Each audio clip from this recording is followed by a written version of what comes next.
For the first week of June 2025, we headed down to Florida to check out Epic Universe, a park that we had been really excited for ever since we heard about Dark Universe. We are both huge Monsters fans and love the Universal Monsters. We love the Universal parks, so this park is like a combination of two of our favorite things ever. I will be uploading a full vlog of this visit in the near future on the channel, so keep an eye out for that. I just wanted to do a separate review video so I could go a little more in depth about our visit and share some of our thoughts and opinions about the park. Unfortunately, we did pick a bad day to go. It was a Wednesday, so we thought that the park would be lower crowds than it was, and also the fact that they had been limiting capacity for the first 2 weeks, like pretty much up until the day we went. And then they just opened the floodgates, and it was super crowded, really hot, and it rained half the day, and half the rides were down almost the whole day, so that wasn't great. But we did make the best of it. Here's Dark Universe. We've just loved this land. Like the main attraction there, Monsters Unchained, is one of the best rides ever built by far. We did get to do that multiple times. So yeah, it did make it worth the trip just for this. I mean, this was the main thing we were excited about. It exceeded our expectations, and we got multiple rides on it.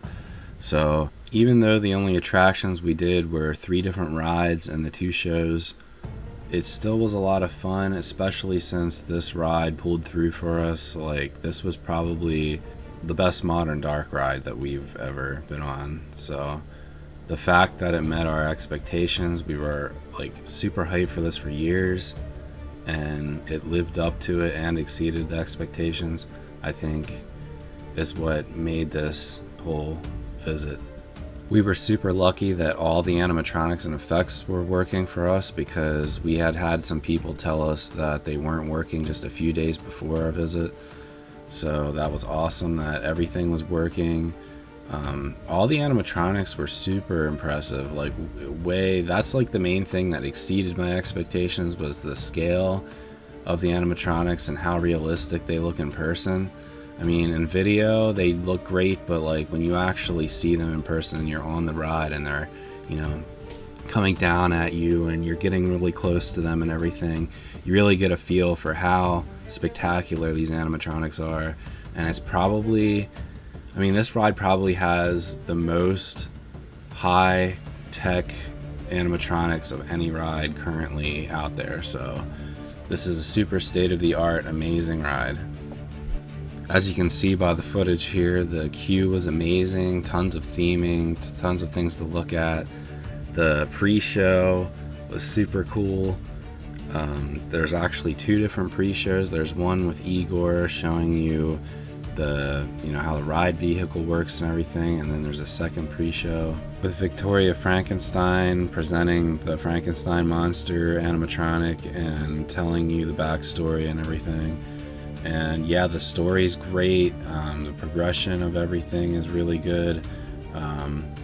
Definitely a better ride than Battle at the Ministry, which we'll get into later in the video, but a lot of people have compared the 2, saying that one's better than the other. In my opinion, there's no contest. This is the best one. There are 2 main merch shops in the land. This is the smaller of the 2, the Dr. Pretorius one. There's also one at the end of Monsters Unchained, and that one has more branded merch, I feel like. So that's the shop to get like the shirts and all of the like Dark Universe branded stuff. The atmosphere of the land is great in the daytime and at night. Unfortunately, we didn't get to do Curse of the Werewolf because we put it off for later, because we were going to come back to the land when it got dark, and we were going to do it then, but by then the ride was down. So that was the theme throughout the day with the coasters, is that, like when we were ready to ride, then they were down, and when they weren't down, the waits were super long. So well, here's Das Steakhouse. I'd say this was the best themed eatery that we did. They were all really good, but yeah, this one just had really cool vampire theming. Not quite as good as the old Monsters Cafe at Universal Studios Florida, but yeah, they had some pretty cool figures and murals on the walls and stuff. The food was really good.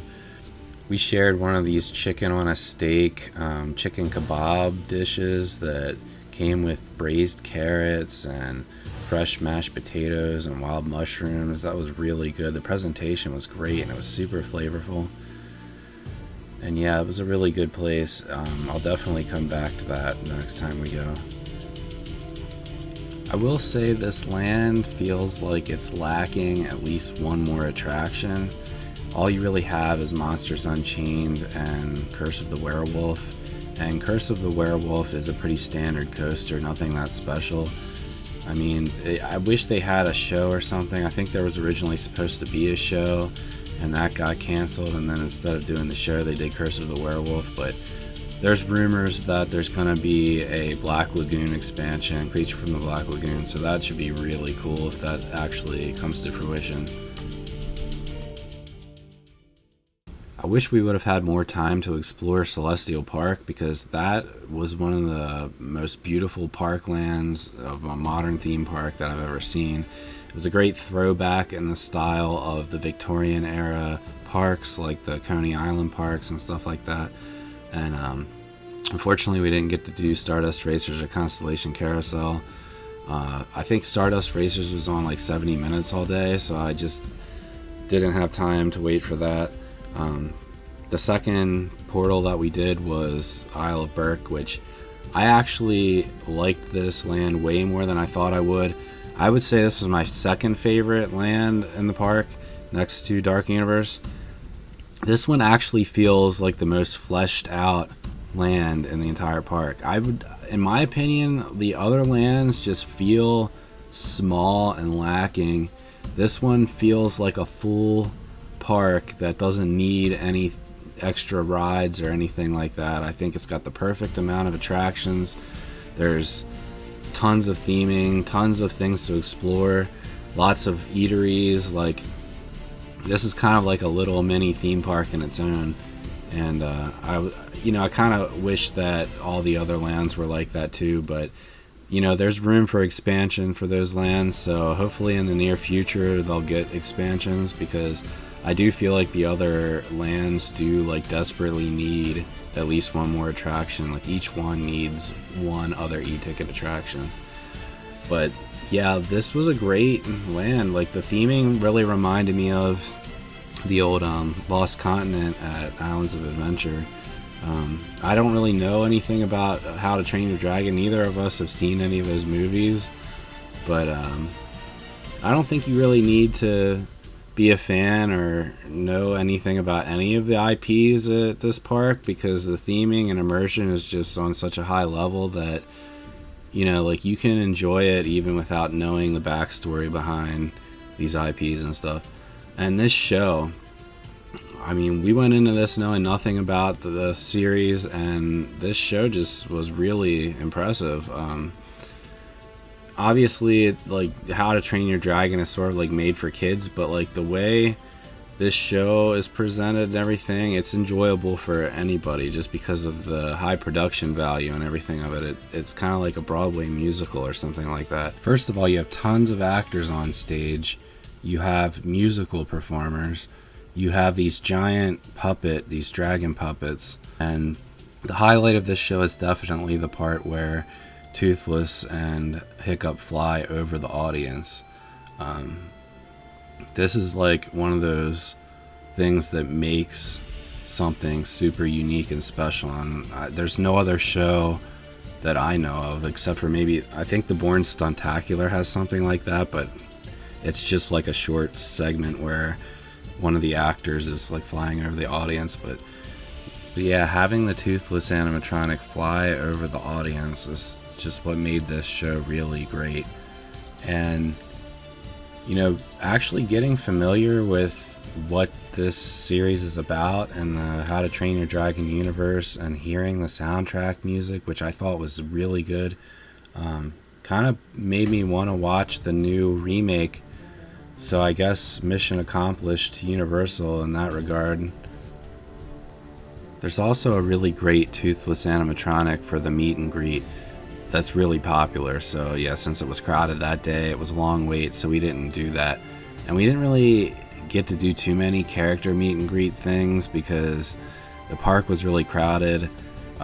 We were really bummed out that we didn't get to meet Frankenstein and Bride of Frankenstein at Dark Universe. We got there just as they were closing the line for it. So, but yeah, there's other characters in Isle of Berk that you can meet. There's that Gobber guy.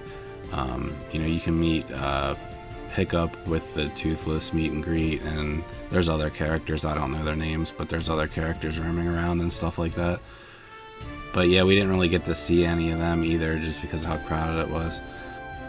Unfortunately, we didn't get to do Hiccup's wing gliders, which kind of bummed me out because I heard it's kind of like a mini Hagrid's, and I love Hagrid's. But yeah, we tried to ride that 3 different times, and it was on delay the first 2 times, and then the third time we got in line for it, and it went down like right after we got in line. So next up, we checked out Ministry of Magic.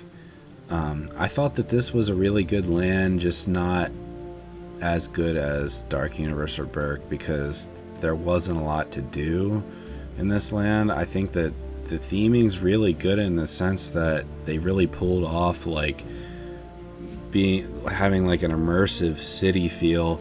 I don't feel like it's whimsical or like fantasy like enough to fit in with the 3 Wizarding Worlds that there are now. Like, it's not as whimsical as Hogsmeade or Diagon Alley, and I feel like it needs like a feature like Diagon Alley with the fire breathing dragon, or like the Force Perspective Castle of Hogsmeade. There's nothing like that, but it does pull off like the immersiveness aspect of like feeling like you're actually in a European city.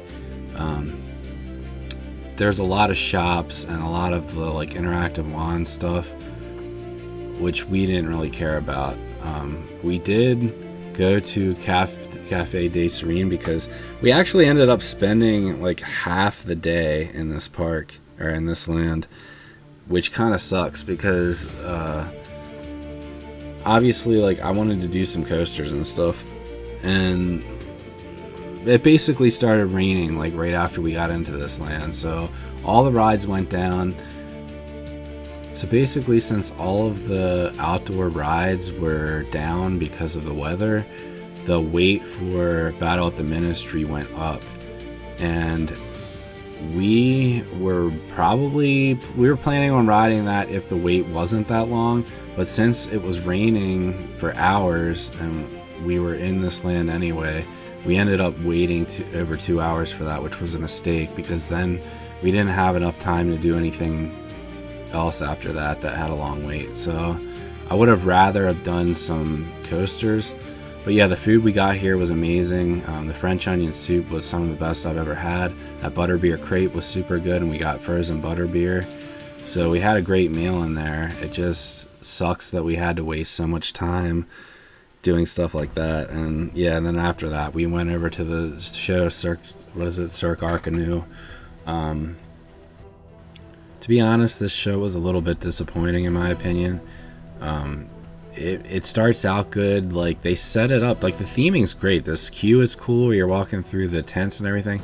I will say it's kind of weird the way they corral everybody into these switchbacks to wait for the show, and then you're put in this room for the pre-show, and like it bottlenecks to get into the theater, so that's not great. It just isn't set up the greatest, like as far as like loading people into the theater and everything, but the show itself was a little bit mediocre in my opinion. Like they set it up to be really cool, and like they have like these cool like circus characters, but they put this spin on it where like the circus people are evil and they're trying to like exploit the characters from the Fantastic Beasts movies, which like I don't think anyone even cares about those movies. I sure as heck don't. I don't even care about most of the Harry Potter movies, but I just didn't really like the way the show just went from one thing and then just out of nowhere just became something else. Like, it just is very like disjointed and inconsistent. So I would have rather that the show was mostly, circus and acrobat acts and stuff like that. I think that would have been better. And then just have that other part as like a short part of the ending, not half of the show. But yeah, as you can see, 150 minutes on Harry Potter. We did get in the single rider line, which saved us about 20 minutes. But you do miss most of the queue if you do that, so just keep that in mind. And we ended up getting on the same vehicle anyway, so it wasn't even actually single rider. We just saved like 20 minutes. But the first part you go through, when you go through the Metro Flu and you're in this section of the queue, it's fantastic. Like, such a grand scale with all of these big statues and all of those little cubicle rooms and stuff, and the projections on the ceiling and the walls.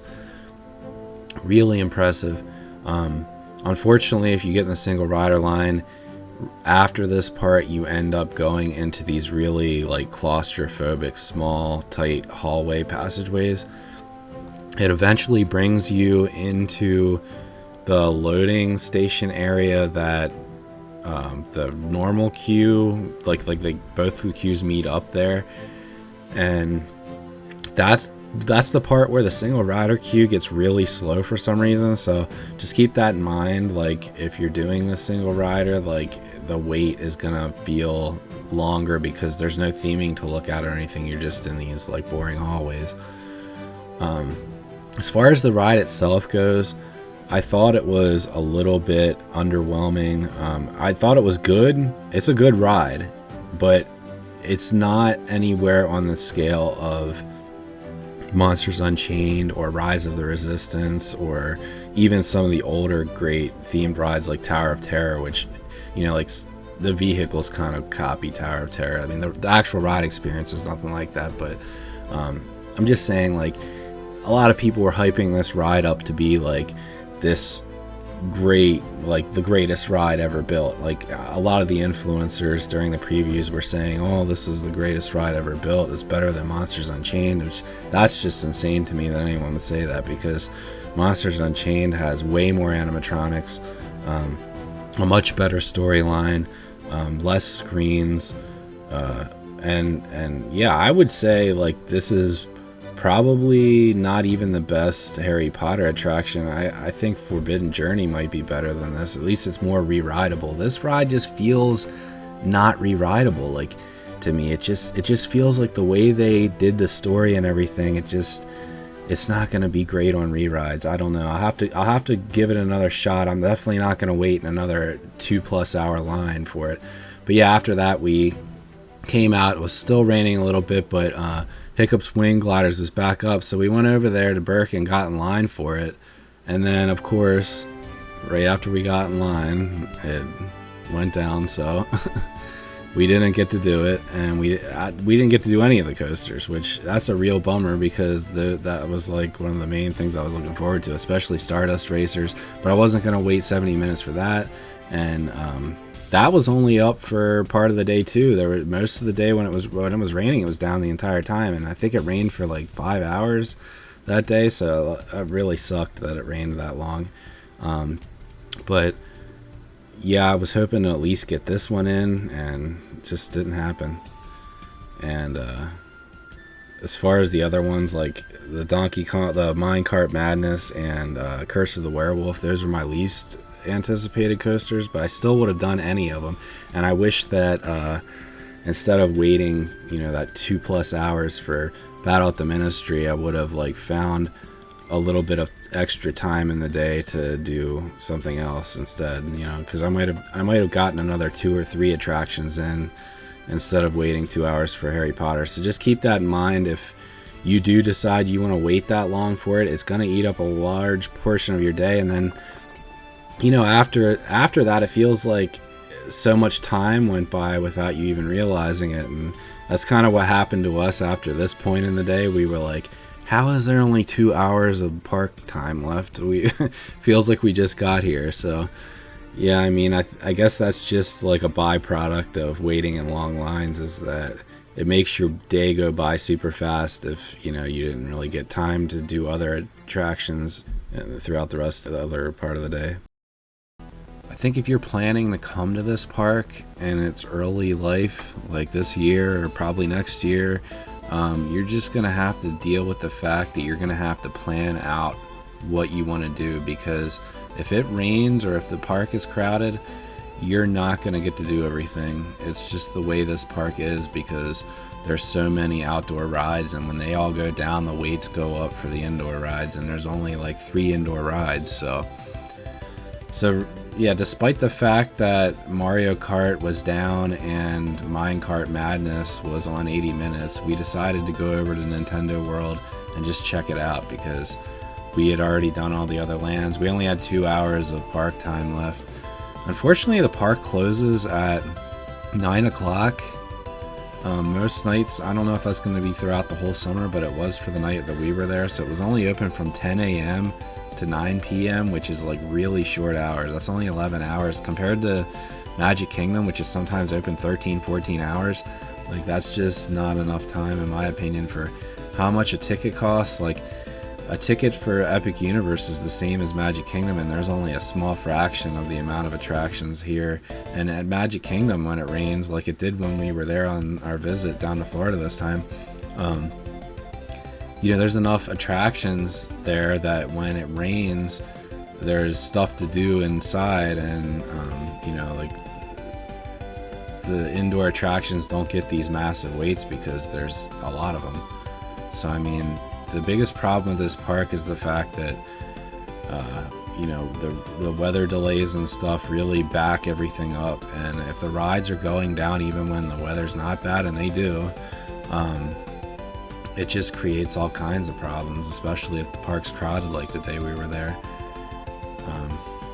But yeah, Super Nintendo World, I would say, is like a little too chaotic for my taste.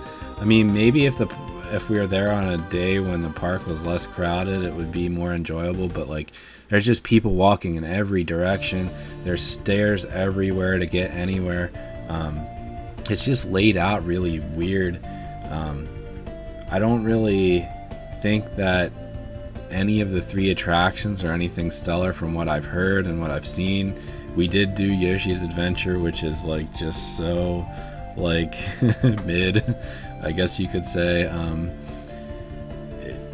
It doesn't really have a storyline or anything like that. It's just like a random people mover type ride where you're like, and I thought at least like the interactive element would add something to the ride, and it really doesn't. It's like there's maybe like 3 or 4 eggs that you're supposed to match with the buttons, and I just feel like they could have done more. Like, if you're not going to make the ride longer, at least like make that interactive element more interesting and have more things to interact with or whatever. But it's not a bad ride, it's a cute little ride. I'm just saying, like, when there's no actual like e-ticket in this land, like, the fact that rides like this are there instead of something actually more substantive, and because this is a really short ride too. I mean, I think like the total ride length has got to be like probably less than 2 minutes or something. Like, it's not long at all. And yeah, like, there's this one dark ride scene, and that's about it. The rest of it's outside.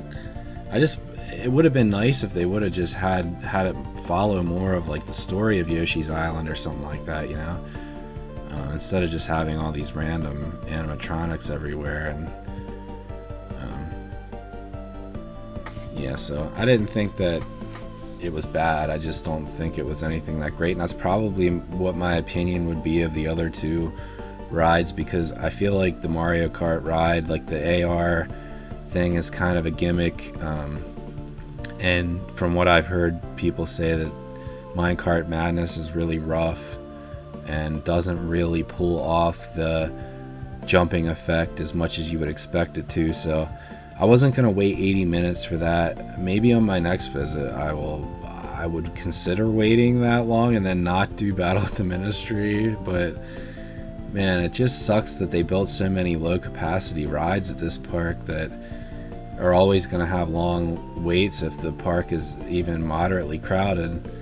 And then you add in bad weather and like the waits just get ridiculous. And I just think they should have opened the park with at least 2 other major attractions, and they needed something with high capacity. I think they probably should have built like an Omni Mover type, dark ride, just themed dark ride, maybe in Celestial Park or something like that, or I don't know, just something that would have been a people eater.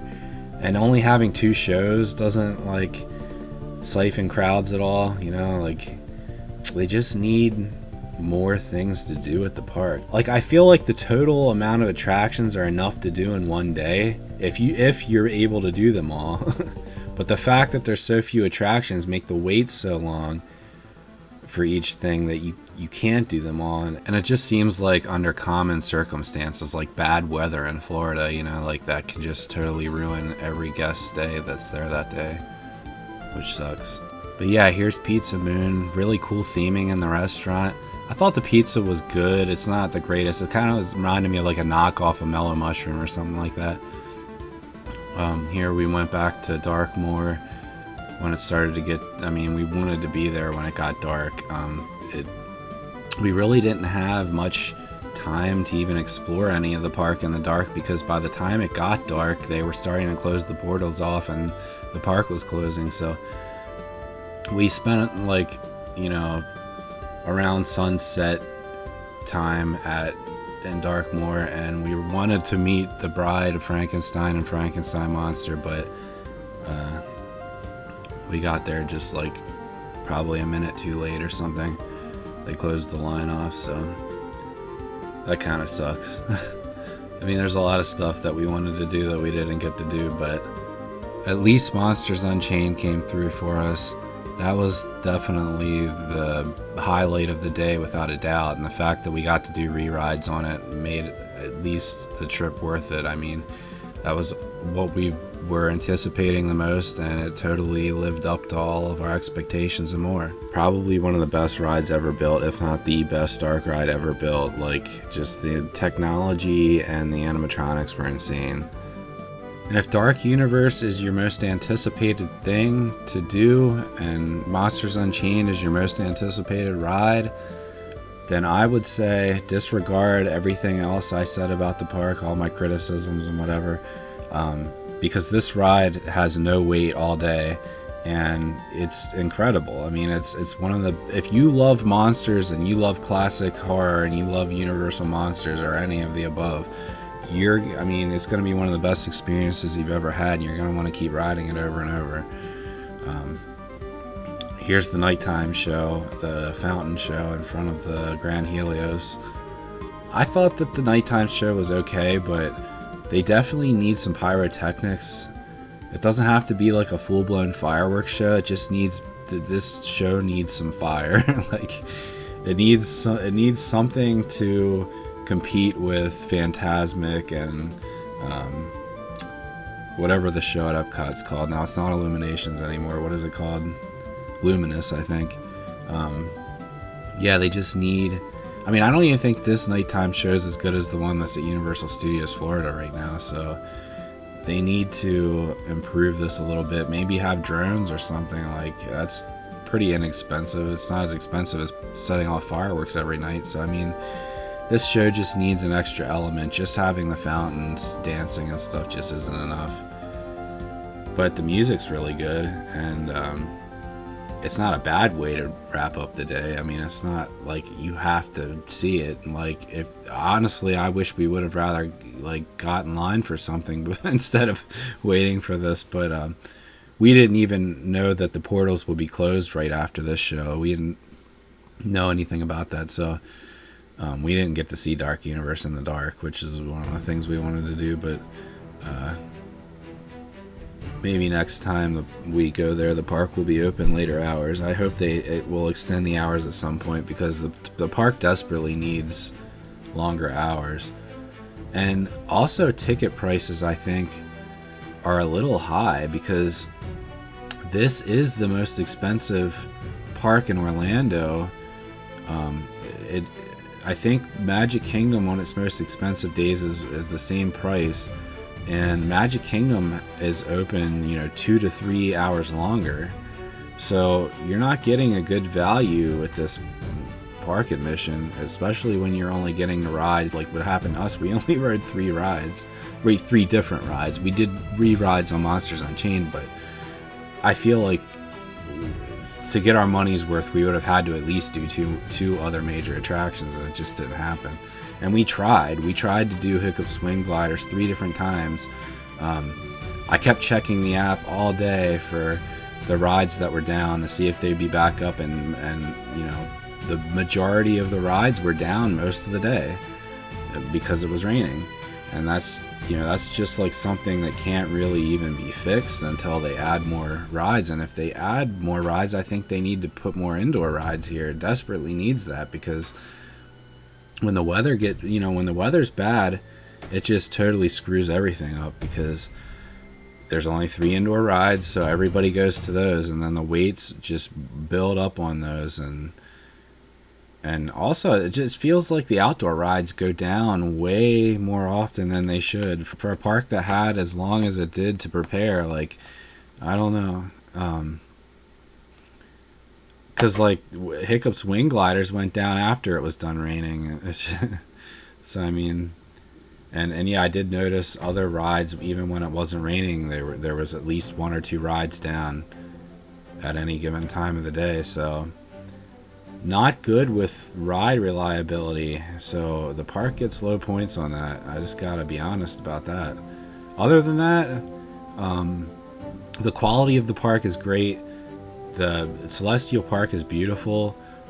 Dark Universe is immersive and great, and it gives monster fans everything they wanted. Isle of Berk is a great family land. It's definitely the biggest of all of them and has the most attractions, and that's probably my second favorite land. And then the Ministry of Magic, I feel like, needs another major attraction, like sorely needs it. The waits for Battle at the Ministry are just insane. Like, it is a good ride, don't get me wrong, it just does not warrant a 2-hour wait. I've never been on any ride that I thought was good enough to warrant, a quarter of your entire day waiting for. So it just sucked that we got stuck in that land for as long as we did because of the rain. Because first we went into that cafe and we were in there for a good hour, and then when we came out of there it was still raining, so we went over to the Cirque Arcanu, and we had to wait for that show. We probably waited like 40 minutes for that, and then the show itself was like 15-20 minutes.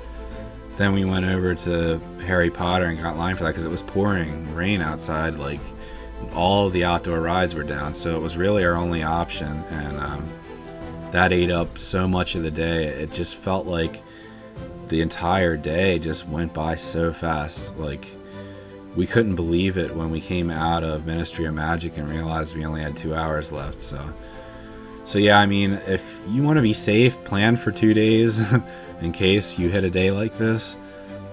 I think if you hit a good day, you could easily do everything in the park in 1 day. Just, I would plan on 2 days if you want to be safe. But yeah, so please subscribe if you haven't already, so you know when the actual vlog comes out. And yeah, thanks for watching.